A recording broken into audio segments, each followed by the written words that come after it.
Voters turned out on a bright sunny day in September to cast their ballots in the 2024 primary election. We met several voters coming out of the polls to ask about the importance of voting, even in the primaries. One voter was former state representative for Exeter, Jackie Weatherspoon. I also have the honor of being one of the sponsors of the Martin Luther King Day bill. So I understand the importance of Election Day because so many people in America and so many people of color did not have the right to vote.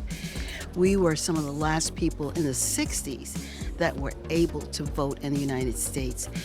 So voting is so sweet, so precious, such a glorious time. No lines, everything was high tech, it was in and out. I'm registered independent, told me what sheet I needed and went to a booth and walked out. It was perfect. I went and grabbed a friend and told my kids when they finish work today that they need to go.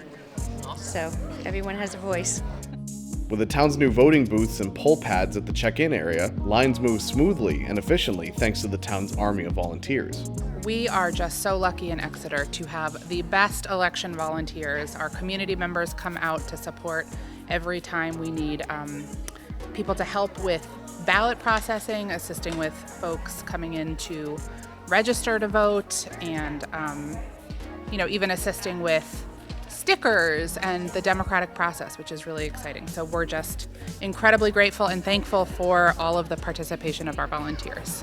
In the contested races for the Democratic primary, Joyce Craig beat out fellow candidates John Kuiper and Cindy Warmington with 1,317 votes.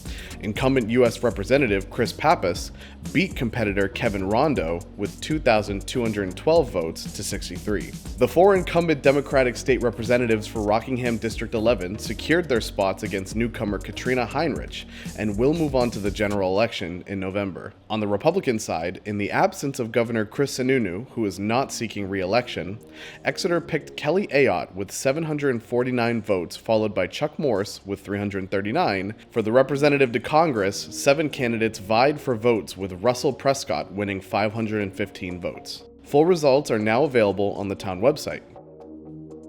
Select Board Vice Chair Molly Cowan spoke to the importance of paying attention to not just the candidates running to represent Exeter and Washington, D.C., but those wanting to head to Concord. One of the things that I think is so important to remember, especially in these state primaries, is what happens in Concord matters to our lives a huge amount. Of course, it's important to vote in every election. So we have elections every March for town warrant information. That's when you vote on the town budget. But it's really important to participate in democracy so that you're electing folks to go to Concord to make decisions about education funding, what kind of taxes and revenue we collect and spend, and all sorts of things that folks care about. So it's really important to vote always. For more election information, visit exeternh.gov/elections.